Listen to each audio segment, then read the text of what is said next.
നമസ്കാരം, മെട്രോ മാറ്റിനിയിലേക്ക് സ്വാഗതം. കഴിഞ്ഞ ദിവസമാണ് തനിക്ക് ക്യാൻസർ ആണെന്ന് സ്ഥിരീകരിച്ചുകൊണ്ട് രേണു സുധി രംഗത്തെത്തിയത്. രോഗത്തെക്കുറിച്ചുള്ള സംസാരങ്ങൾ നേരത്തെ തന്നെ സമൂഹ മാധ്യമങ്ങളിൽ ഉയർന്നിരുന്നുവെങ്കിലും ഫിറോസിന്റെ ഒരു കുറിപ്പിന് പിന്നാലെയാണ് രേണു നേരിട്ട് സത്യം വെളിപ്പെടുത്തിയത്. ദുബായിൽ വെച്ചാണ് അസുഖം കണ്ടെത്തിയതെന്ന് വാർത്തകളുണ്ടായിരുന്നു. സ്ഥാനത്തിൽ വർഷങ്ങൾക്ക് മുൻപ് രൂപപ്പെട്ട മുഴയാണ് ഇപ്പോൾ ക്യാൻസറായി മാറിയിരിക്കുന്നത്. ബ്രസ്റ്റിൽ നിന്നും അത് ഹൃദയത്തിന്റെ മസിലിലേക്കും ശ്വാസകോശത്തിലേക്കും പടർന്നു കഴിഞ്ഞു. ഈ ദുഷ്കരമായ സമയത്ത് രേണുവിന് പിന്തുണയുമായി കുടുംബാംഗങ്ങൾ ഒപ്പമുണ്ട്.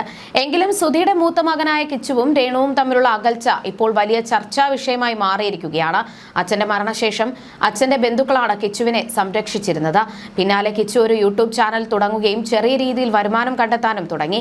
ഇതിനോടകം 2.5 ലക്ഷത്തിനടുത്ത് സബ്സ്ക്രൈബേഴ്സിനെ കിച്ചു നേടി. യൂട്യൂബ് വരുമാനം കൊണ്ട് പഠനവും ഒരു പുതിയ വാഹനവും ജീവിത ചെലവും ഇപ്പോൾ ഒരു ബിസിനസ്സും കിച്ചു ആരംഭിച്ചു. ഭാവി സുരക്ഷിതമാക്കുക എന്ന ഉദ്ദേശത്തോടെയാണ് കിച്ചു ക്ലോത്തിംഗ് ബ്രാൻഡ് ബിസിനസ്സിലേക്ക് ഇറങ്ങിയത്. ലൂപ്സി ബൈ കിച്ചു എന്ന ബ്രാൻഡിന്റെ പേര്. പ്രീമിയം ക്വാളിറ്റിയുള്ള ടീഷർട്ടുകളാണ് പ്രധാന ആകർഷണം.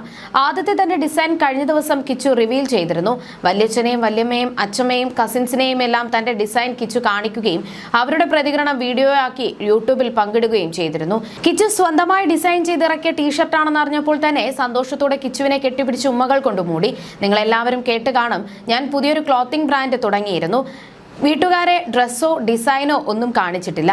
അവരെ അതൊന്ന് കാണിച്ച് റിയാക്ഷൻ എന്താണെന്ന് കാണാമെന്ന് പറഞ്ഞാണ് കിച്ചു വീഡിയോ ആരംഭിച്ചത്. അടിപൊളി, കൊള്ളാം, നല്ല ക്വാളിറ്റിയാണ്, പ്രീമിയം ക്വാളിറ്റി എന്നിങ്ങനെയായിരുന്നു വീട്ടുകാരെല്ലാം കിച്ചുവിന്റെ ഡിസൈനെ പ്രശംസിച്ച് പറഞ്ഞത്. വാട്സപ്പ് വഴിയാണ് ഓർഡറുകൾ സ്വീകരിക്കുന്നത്. ഡിസൈൻ കണ്ട് ഇഷ്ടപ്പെട്ട് വാങ്ങാനുള്ള താല്പര്യം പ്രകടിപ്പിച്ച് ഇതിനോടകം തന്നെ നിരവധി പേർ കമന്റ് ബോക്സുകളിൽ എത്തിയിട്ടുണ്ട്. അതേസമയം ചിലർ രേണുവിനെ പോയി കാണാൻ കിച്ചുവിനെ ഉപദേശിക്കാനും മറന്നില്ല. കിച്ചു മോനെ, അമ്മയുടെ അടുക്കൽ നിൽക്കും മോനെ, അച്ഛനെ ഓർത്തു പോകണം മോനെ. ഒരാൾക്ക് മോനിലൂടെ ഒരു ആശ്വാസം ഉണ്ടാകുന്നെങ്കിൽ അത് നല്ലതാണ്. അമ്മയെ പോയി കാണണം മോനെ, അവർക്ക് അതൊരു സന്തോഷവും ആശ്വാസവുമാകും. നന്ദിയില്ലാത്ത മക്കൾ മാതാപിതാക്കളുടെ സ്നേഹവും ത്യാഗവും വിലമതിക്കാറില്ല. എങ്ങനെ പോയി കാണും? കിച്ചു രേണുവിനെ എന്തൊക്കെയാണ് പറഞ്ഞത്? നന്ദിയില്ലാത്ത ചെറുക്കൻ, കിച്ചുമോനെ അമ്മയെ പോയി കാണണേ, മനുഷ്യന്റെ അവസ്ഥയാണ്, പറയാൻ പറ്റില്ല എപ്പോഴാണ് എന്താണ് സംഭവിക്കുക എന്നിങ്ങനെ നീളുന്നു കമന്റുകൾ. എന്നാൽ രേണു ഫാൻസിന് മറുപടി നൽകിയത് കിച്ചു ആയിരുന്നില്ല, പ്രേക്ഷകരായിരുന്നു.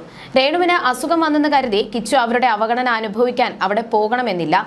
മോൻ വളഞ്ഞിട്ട് ആക്രമിക്കുന്നവരെ മൈൻഡ് ചെയ്യേണ്ട, അവർ കുരച്ചുകൊണ്ടേയിരിക്കും. നല്ലത് മാത്രം ചിന്തിക്കുക, നന്മയോടെ പ്രാർത്ഥനയോടെ മുന്നോട്ട് പോവുക. വിമർശിക്കുന്നവർ ഒന്നും വീട്ടിൽ കൊണ്ടുവന്ന് ഒന്നും തരില്ല മോൻ, വിഷമിക്കരുത്. ഒരു കാരണവശാലും ഇനി മോശപ്പെട്ട വഴിയിൽ പോകരുത്. കിച്ചുവിന് എതിരെ കിടന്ന് കുരയ്ക്കുന്നവരോട് രേണു കാണിച്ചതുപോലെ ഒന്നിനും കിച്ചു പോയില്ലല്ലോ.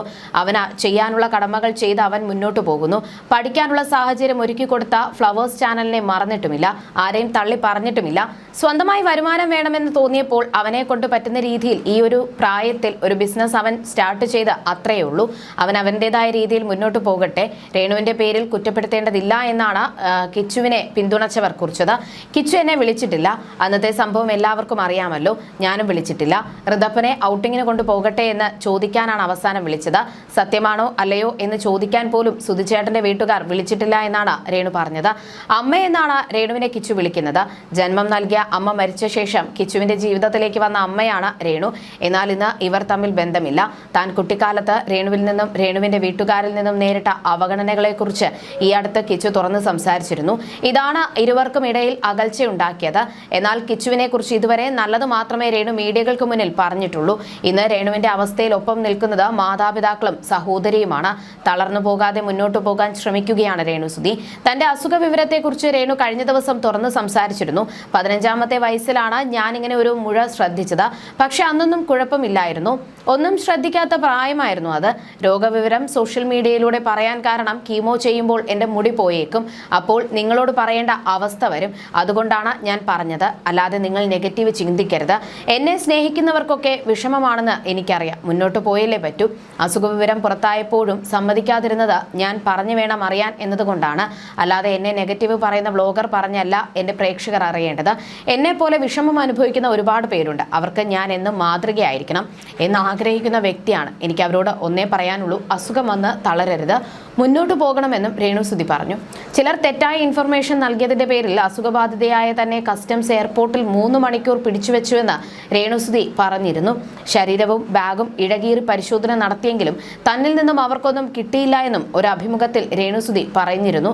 നിരന്തരം രേണു വിദേശയാത്രകൾ നടത്തുന്നത് കള്ളക്കടത്തിന് വേണ്ടിയാണെന്ന തരത്തിൽ പ്രചരിച്ചിരുന്നു.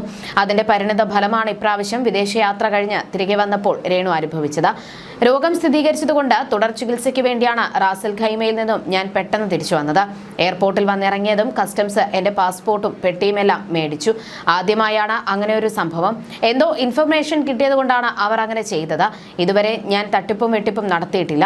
ഒരുപാട് വിദേശയാത്രകൾ ഇതിനോടകം തന്നെ ഞാൻ നടത്തി കഴിഞ്ഞു. പക്ഷേ ഈ നിമിഷം വരെ ഒരു സോഡാ കുപ്പിയുടെ അടപ്പ് പോലും കള്ളത്തരത്തിൽ ഞാൻ കൊണ്ടുവന്നിട്ടില്ല. എനിക്ക് അസുഖമാണെന്നോ ക്ഷീണിച്ച അവസ്ഥയിലാണെന്നോ കസ്റ്റംസിന് അറിയില്ലല്ലോ.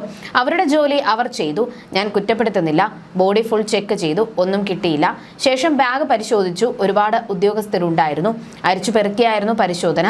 അവസാനം അവർ എക്സ്റേ എടുക്കണമെന്ന് പറഞ്ഞു. അപ്പോഴാണ് അസുഖവിവരം ഉദ്യോഗസ്ഥരോട് പറഞ്ഞത്. ആഹാരം കഴിച്ചിട്ടില്ല എന്നതുകൊണ്ട് തന്നെ എനിക്ക് നിൽക്കാൻ പോലും പറ്റുന്നില്ലായിരുന്നു. വെളുപ്പിനെയായിരുന്നു. 3 മണിക്കൂറോളം നീണ്ട പരിശോധനയായിരുന്നു. ആശുപത്രിയിൽ പോകാൻ വേണ്ടി വന്ന വരവായിരുന്നു. ഞങ്ങളുടെ ജോലി ഞങ്ങൾ ചെയ്തു. നിങ്ങളുടെ കയ്യിൽ നിന്നും ഒന്നും കിട്ടിയില്ല, പൊക്കോളൂ എന്ന് അവർ പറഞ്ഞു. ക്യാൻസർ ആണെന്ന് ഉദ്യോഗസ്ഥരോട് വെളിപ്പെടുത്തേണ്ട അവസ്ഥയായതുകൊണ്ടാണ് പറഞ്ഞത്. അവർ എൻ്റെ അവസ്ഥ കണ്ട് വെള്ളമൊക്കെ തന്നു. ഞാൻ ഒരു കള്ളത്തരവും ചെയ്തിട്ടില്ല, ചെയ്യുകയുമില്ല. മറ്റൊരാളുടെ സാധനം എടുക്കാൻ എനിക്ക് പേടിയാണ്.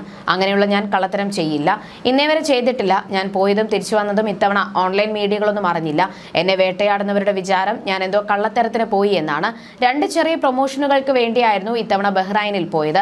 അത് ചെയ്ത് വൈകാതെ ഞാൻ തിരിച്ചു വന്നു. എല്ലാ തവണയും ഉദ്ഘാടനത്തിന് വേണ്ടിയാണ് പോകുന്നത്. ഇത്തവണ ഉദ്ഘാടനമായിരുന്നില്ല. അതാണ് മീഡിയയെ അറിയിക്കാതിരുന്നത്.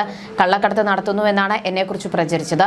അതുകൊണ്ട് കൂടിയാണ് ഇത്തവണ വന്നതും പോയതും മീഡിയ അറിയിക്കാതെ ഇരുന്നത് എന്നായിരുന്നു രേണുസുതി പറഞ്ഞിരുന്നത്. You're watching me on metromatney.com. on metromatney.com. metromatney.com. Subscribe for more videos. Subscribe for more videos. Subscribe here for more videos. Subscribe now. Thank you.